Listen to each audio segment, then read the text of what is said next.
इचलकरंजी महापालिका निवडणुकीसाठी जागा वाटपावरून शेवटपर्यंत झुलवत ठेवल्यानं आम आदमी पार्टी आणि स्वाभिमानी पक्ष शिवशाहू आघाडीतून बाहेर पडलेत। या दोन्ही पक्षांनी वंचित आघाडीसोबत इचलकरंजी परिवर्तन आघाडीची स्थापना केली आहे। या आघाडीत आणखी समविचारी पक्ष संघटनांना सामावून घेऊन महापालिकेच्या सर्व 65 जागा लढवणार असल्याचं पत्रकार परिषदेत जाहीर करण्यात आलं। इचलकरंजी महापालिका निवडणुकीत महायुतीला शह देण्यासाठी विरोधी 10 पक्ष संघटनांनी एकत्र येऊन शिवशाहू आघाडीची स्थापना केली होती। मात्र या आघाडीत जागा वाटपावरून बिनसल्यानं आम आदमी पार्टी आणि स्वाभिमानी पक्ष हे 2 पक्ष बाहेर पडलेत।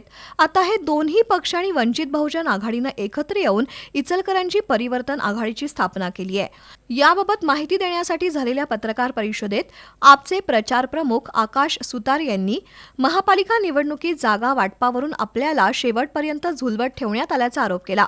आर्थिक निकषावर उमेदवार निश्चित केले जात आहेत, त्यामुळे पैसे खर्च केलेले नगरसेवक महापालिकेत जाऊन काय काम करणार असा सवाल उपस्थित करत शिवशाहू आघाडीतून बाहेर पडून शहराच्या परिवर्तनासाठी समविचारी पक्षांसोबत परिवर्तन आघाडी स्थापन केल्याचं सांगितलं।